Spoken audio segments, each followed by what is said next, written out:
欢迎收看第1053期北京不静音。今天呢，我们继续做中共认知战人物录这个系列。今天聚焦的人物叫劳 A， 他最近挺有名的，是吧？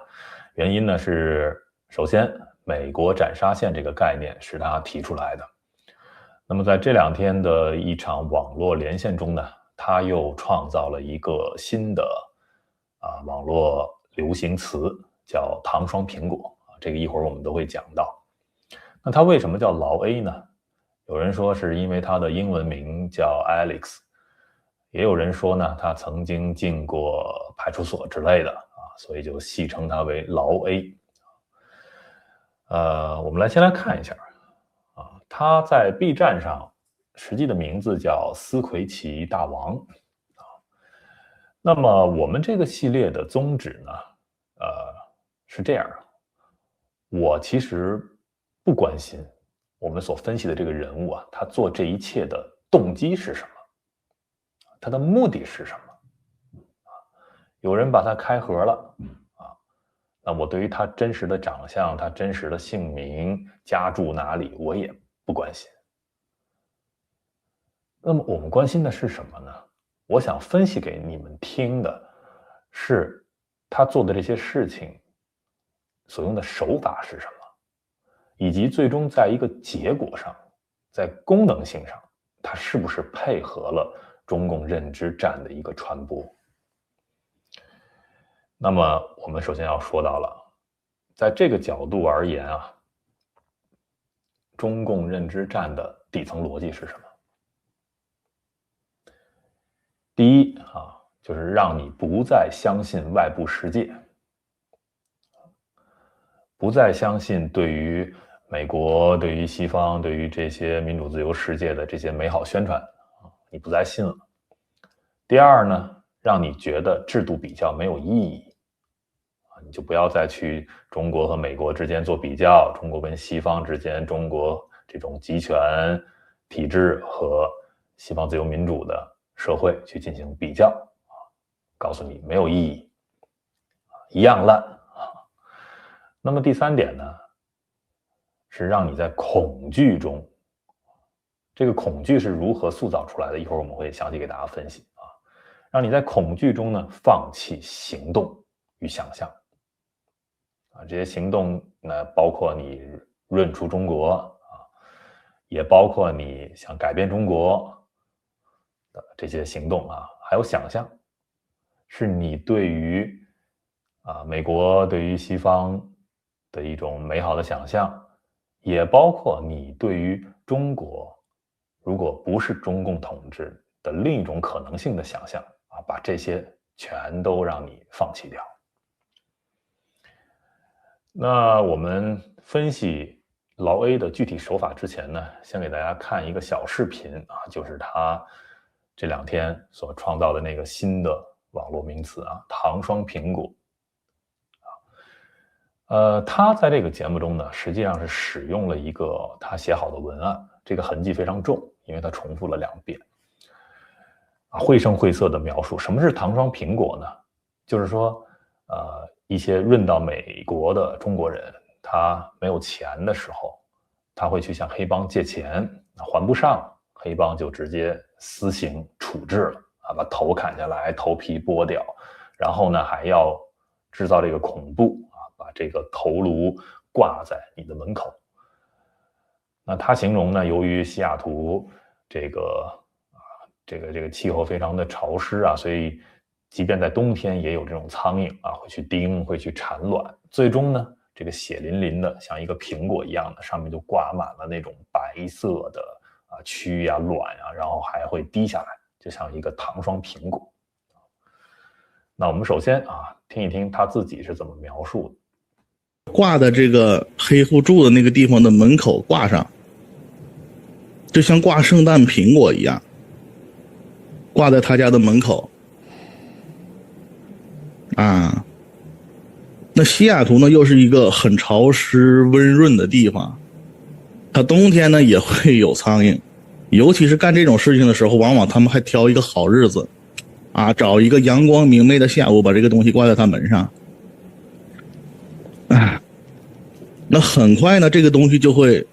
有一些小飞虫是吧，苍蝇来产卵，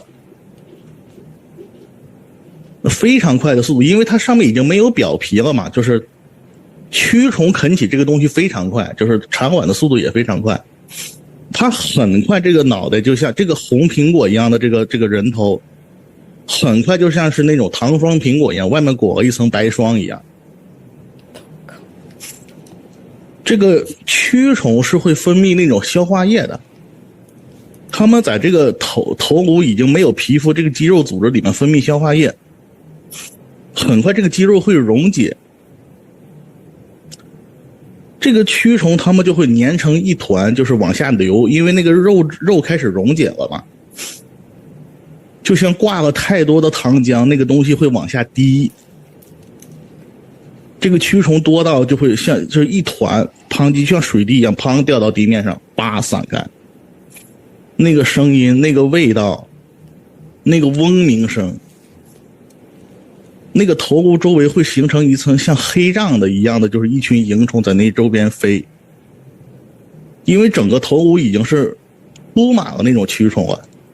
没有地方下脚再去产卵，所以就是连蝇虫都要再重新找位置。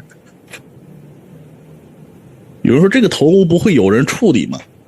没有人敢去处理，那是卡特尔挂的，特意挂的，谁敢处理？就是跟那个人一样，这个东西一直要挂到，就是蝇虫已经彻底在上面站不住了。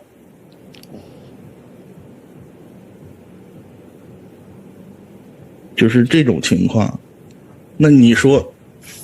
如果现在有一个学者说这个底层民众是吧，尤其是黑户很容易意外死亡，其中意外死亡的有一个很重要的原因是没有钱，向黑帮借贷款。他不管借多少贷款，死了多少这种底层，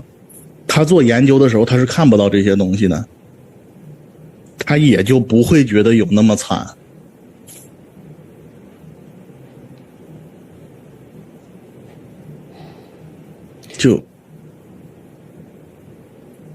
就是这种区别非常绘声绘色的一段描述这位女主持人的表情配合的也非常到位但是呢，她所谓的亲身经历的在西雅图的这种黑帮的事件，那我们看看就是我后面这张背景图了你看这个打了马赛克的就是这所谓的一个人脑袋。但其实这个事情呢，发生在哪里呢？不是在美国这儿有详细的新闻报道来源大家看到了吧？同样的图这个事情发生在厄瓜多尔确实是黑帮所为向另一个帮派示威，然后把5个脑袋就挂在清晨的海滩边上我想在事实纠错层面已经给大家说了那好，我们现在来详细的分析。那么老 A 的各种手法首先第一个手法，选择性的真实碎片加错置语境，就等于一个半真半假的恐惧模型。它使用的是真实存在的极端暴力新闻厄瓜多尔的但它不解释这个国家背景、治理状态、犯罪结构等等直接把这个故事移植到美国城市语境中，说是发生在西雅图的，并且呢，要么说是自己亲眼所见，要么说是朋友经历。那有新闻报道吗？像我刚才给大家放的这张截图，有任何的这种实际的证据吗？都没有。就好像一句是我亲眼所见的，或者我一个朋友经历的，就来当成证据了。那他的观众不会思考到这一层，他们看完这个网络上的连线或者看了一些图片切片文字描述之后，这些观众印象中记住的是什么呢？就是砍头、残忍，在美国这些随时可能会发生，就记住了美国有斩杀线，现在又多记住了一个词儿叫糖霜苹果，这些网络的梗，然后就开始复制传播。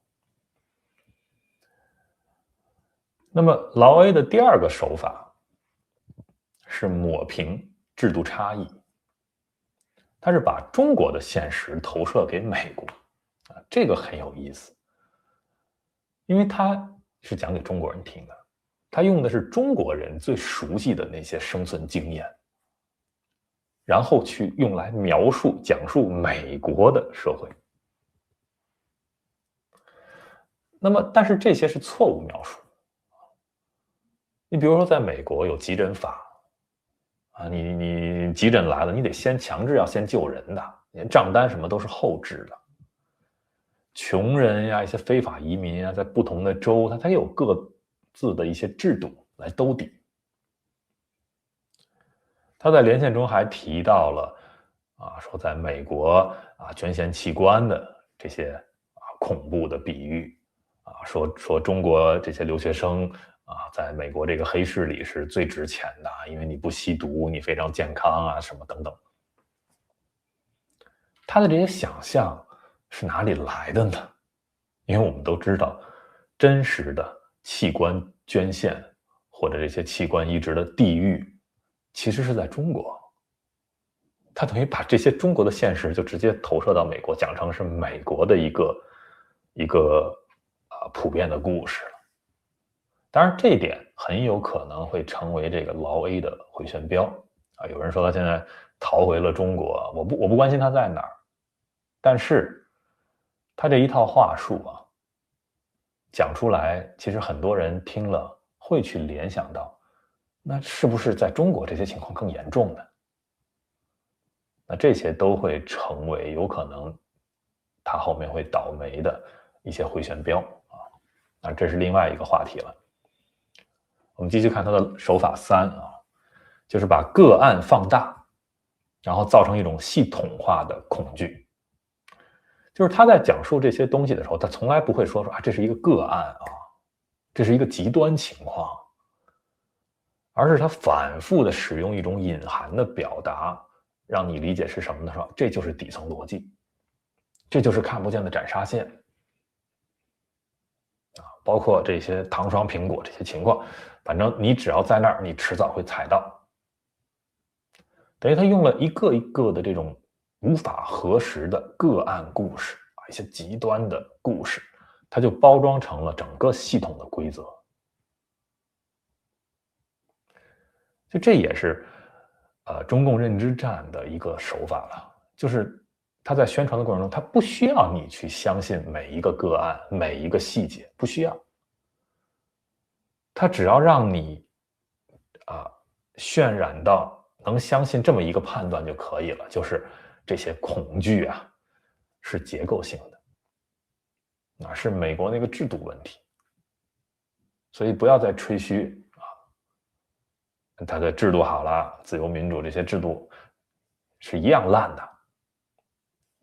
甚至你会在那儿更惨，你躲不掉的。他的第4个手法，刚才用那段视频大家也感受到了，是吧？影视化暴力叙事来替代现实的逻辑，他绘声绘色用了大量的黑帮片的这种影视元素他应该没少看这样的电影就让你感觉我们印象中的一个法治社会其实是一个丛林社会本来是有制度治理的，结果他就把它降维成了是一种暴力博弈。这种绘声绘色增加细节当然是为了让他的观众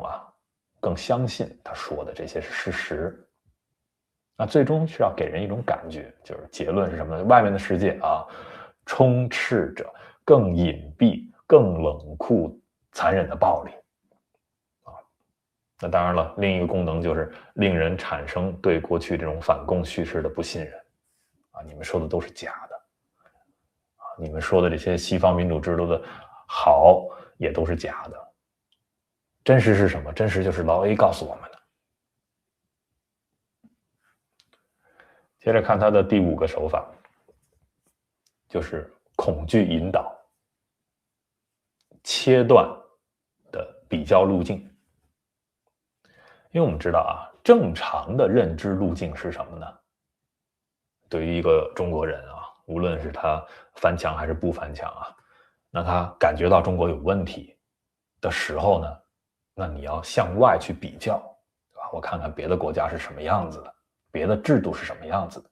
那你这种比较之后呢，你认为，产生了疑问，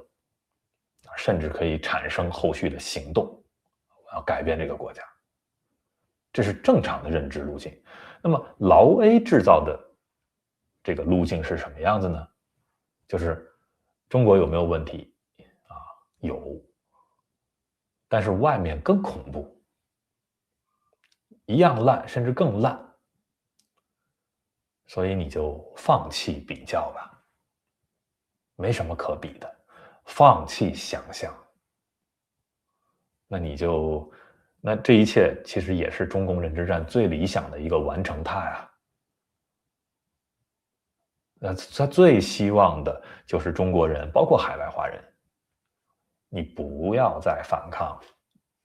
不要再向外看了啊，你就开始自我收缩。收缩之后呢，苟且偷生吧，在中国好好活着吧。你看外边更烂，你就认同中共的统治吧，也不要比了，因为没有别的可能性，你也不要去想。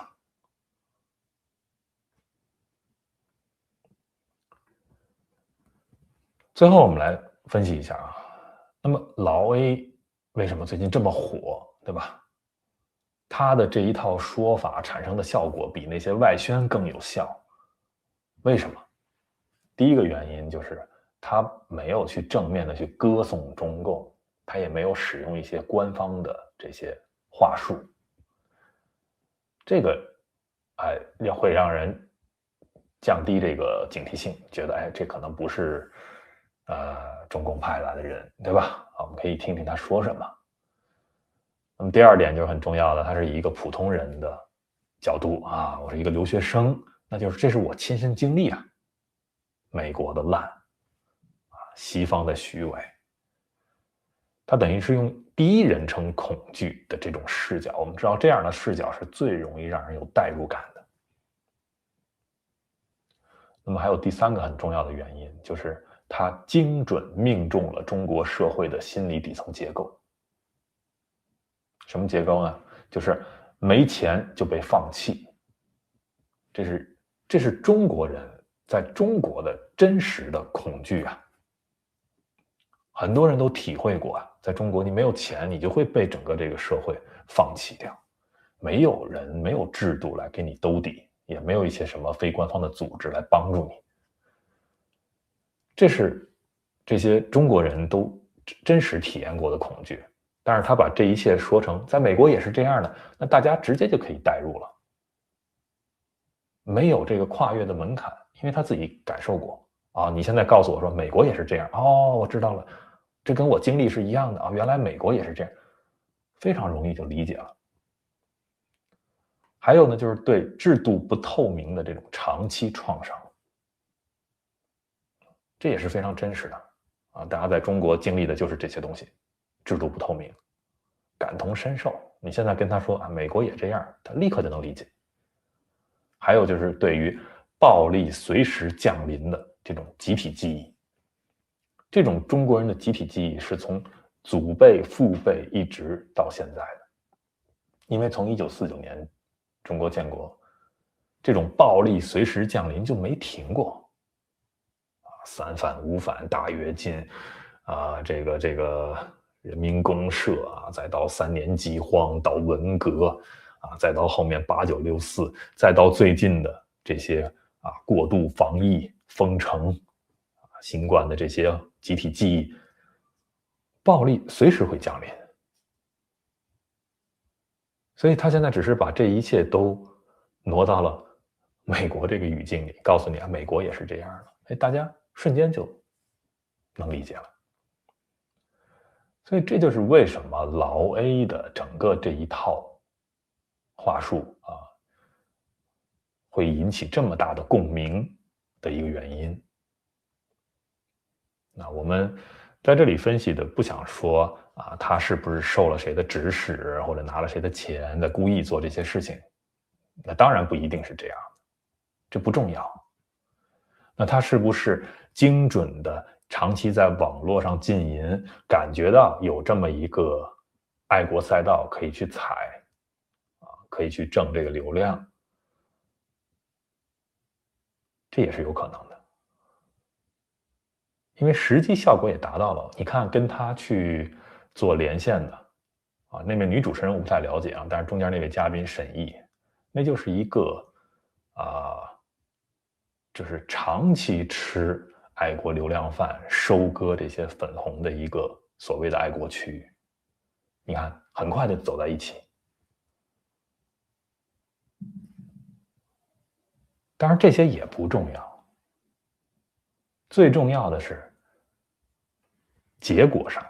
老 A 的这个美国战沙线呀，包括现在这个躺装苹果这一些说法，精准的、高度同频的，在功能性上完全配合了中共认知战想要达到的效果。那这也是我做今天这期节目想要分析给大家的一个初衷。我们就是把它这些手法给拆解了大家能意识到就可以了这样的人会层出不穷。OK， 那我们今天就聊到这里，感谢收看、订阅、分享。